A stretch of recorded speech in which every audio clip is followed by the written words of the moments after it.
So this will be the last episode before the trade deadline, and we're looking at a couple of trades here. One of them is for Hassan Whiteside, who I found to be pretty undervalued at just a 2-star trade value. And then because of that, if we were to pull a move like that, we could probably have to move a guy like Brook Lopez. This was a really interesting move to get Andre Drummond and Reggie Jackson, but I really would have liked to do a 3-team trade like that and flip those two guys to try and get that superstar small forward we've been looking for. But I offered up that proposal to both the Indiana Pacers and the New York Knicks for Paul George and Carmelo Anthony, both guys who have 1 year left on their deal, and they really had no interest in doing those deals. So I thought that was kind of a little bit extreme as it was. It kind of seemed like the only improvement we're going to make is going to be kind of marginal to this team this year. So I was looking at Victor Oladipo instead, Lonzo Ball and Kent Bazemore. I'd probably rather keep Kent Bazemore, especially after the game he had in this episode. But I thought that would be a pretty good upgrade, I think. We can slot Middleton down to the small forward spot. And I wasn't originally so keen on getting Oladipo, but I took a little bit closer look at his ratings. He's got a good 3-point shot, and he's pretty athletic. He's a good defender. So I think he kind of fit with the mold of what I like out of my wings, a good D and 3 guy. So I do like that move. I think that's the move we're most likely going to pull off as we approach the deadline. The Hassan Whiteside and then move Lopez and try to do some sort of 3-team trade with Drummond and Jackson. I think that's just a little too extreme. And I've ultimately kind of come to the conclusion that we're just sort of tied up with the cap and the roster, and I think we're not going to be able to make a big improvement on this team until we get to the offseason and until hopefully we can probably have to look to get that superstar guy in for agency, but we just don't have a lot of cap room. If you were to pick up a guy like Anthony or Paul George, we'd have to move a guy like Lopez just to free up the cap, and so that's kind of why I just think if we wanted to do a thing like that, we would have to wait until July. But I think Whiteside is an interesting guy to just keep an eye on moving forward. He's really good defensively in this game. Obviously, he's really good defensively in real life, but in this game, I remember, I think it was either season number 1 or season number 2, he played the Miami Heat, and he just completely took over the game. His pick and roll defense was insane. He was protecting the paint as good as anyone can in this game, really. And I think that it's just an interesting name to keep an eye on looking forward. Lopez is an unrestricted free agent at the end of the year. If we were to not re-sign him, and I think my plan with him is I'm going to temporarily not re-sign him, at least let him get to free agency and then go from there. But if we were not to bring him back, I think Whiteside would be a pretty good value add to replace him. He would have 1 year left on his deal at about $10 million, and like I said, only 2-star trade value, so he really wouldn't take much to pick him up. But anyway, let me know what you guys thought of the Victor Oladipo move. I think the most likely thing we're going to do at the deadline is probably the Oladipo move, and then maybe try to improve our bench. Now, our bench is a little bit thin at the moment just because with Favors out, we do have to slot Mike Scott into the starting lineup. And I think, if we moved Lonzo Ball, we'd obviously have to pick up a new backup point guard. We don't even really have a third point guard on the roster.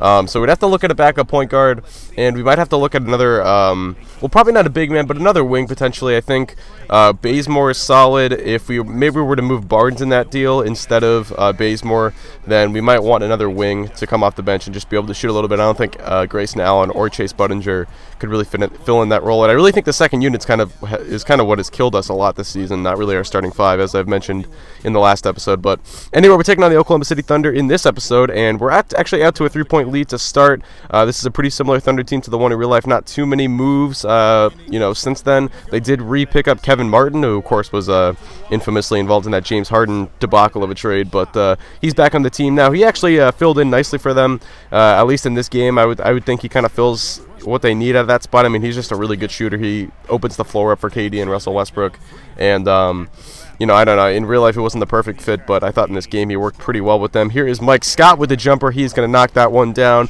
So we go back up by 1 right now, 34-33. It's up to a 4-point lead here with Eric Bledsoe driving to the hoop. And one, that bucket counts, plus the foul. So we go up by 7 after Bledsoe hits the free throw. Now we got the ball back here, a little pick and roll with Darrell Wright, but it's Lopez open in the corner, takes a step in, and Lopez, not really a 3-point shooter, but he can definitely hit that 18 to 20-footer, and he knocks that one down. So a 9-point lead now, biggest lead of the night for either side, but it's Kmart from the top of the key, knocking that one down, coming off the screen. 6-point game, now it's down to 4. Here's Westbrook. He has got the ball. Chapstex finds KD way behind the line there, but he gets it to go. Kevin Durant, so filthy. He's got a ton of range, and he shows it off there. Now Cantor could have made the extra pass to Morrow there, who looked like he was open from behind the line, but Cantor takes the jumper himself and gets it to go.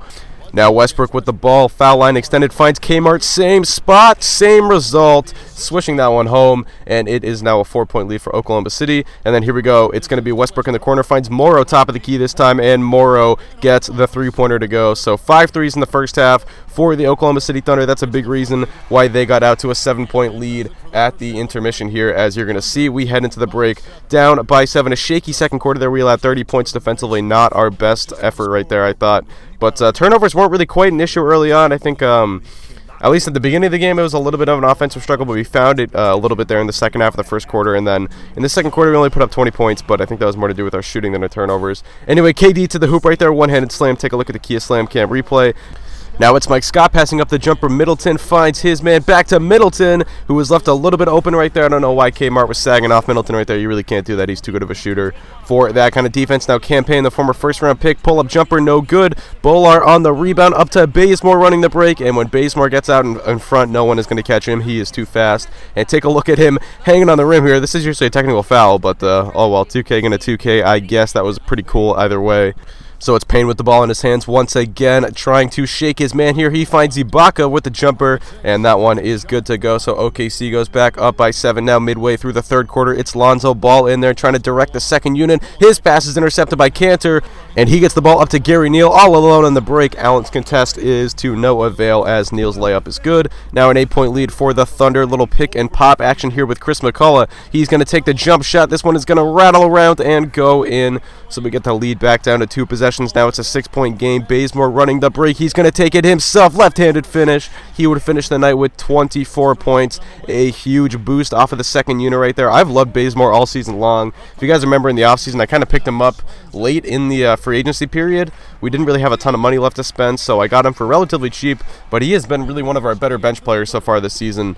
His athleticism really plays up in 2K. Really, you know, the hyper-athletic guys have always played pretty well in 2K, and I think Bazemore is just another example of that. So if you guys are doing my leagues, or I don't know, I really don't play my team, but if you are looking for a cheap bench guy, Kent Bazemore would definitely be the way to go. So anyway, there is Kevin Durant with the layup. Now it's an 8-point lead. Here is Bazemore jab step, and that is Jonas Jerebko trying to check in the Swedish Larry Bird, as they call him in Celtic land, and that was not a good matchup for Jerebko. I think Bazemore's going to go by him every time there. But Durant with a tough finish, again, taking over this game a little bit. All in all, though, I thought we played pretty good defense this game. I think we held Durant and Westbrook really, really in check. I think Durant finished with like 24 points on 26 shots or something like that, and Westbrook only had, I think, 12 points by the end of the night. So I was impressed with the way our defense played them, but our offense just was kind of stymied this game. Bazemore provided a huge boost to us. He knocked down the three right there, but other than that, not a lot going. I'm still kind of struggling to get Brook Lopez more involved in the offense. You know, he averages 20 and 8, but when I play the games with him, he probably averages closer to like 12 points a game than 20, and that's just because I don't know, I don't know what it is. I guess I don't really utilize him in the post as much as I should. I suppose I should probably make more of an effort to do that in the future, but we'll see. Either way, here is Durant pulling up, fadeaway jumper. That is good. 9-point lead now for the Thunder with under 2 minutes to play. It's back to 8. Martin, though, driving in, left-handed layup, and one that was a little funky animation there.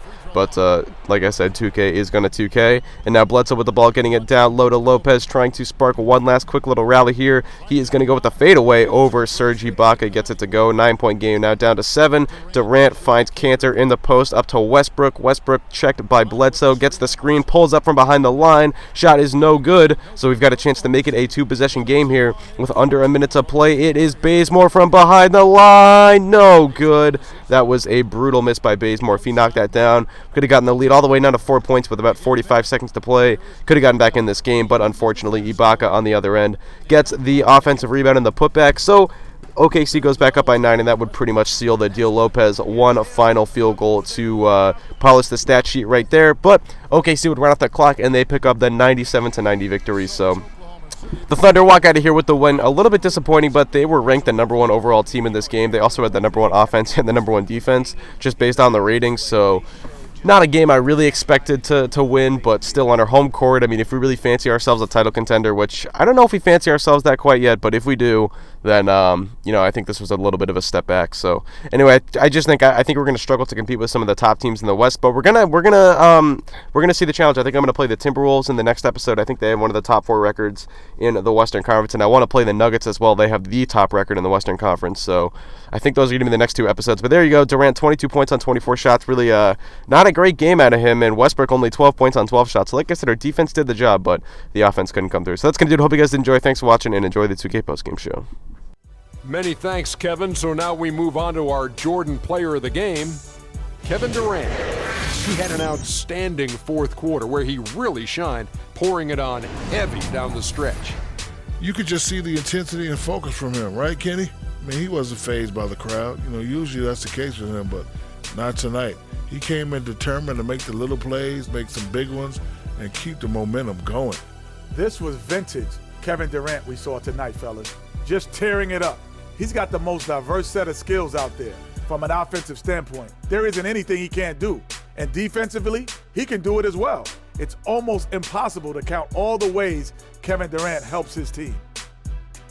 And that'll do it for this edition of the NBA on 2K Sports. Hope you enjoyed the show.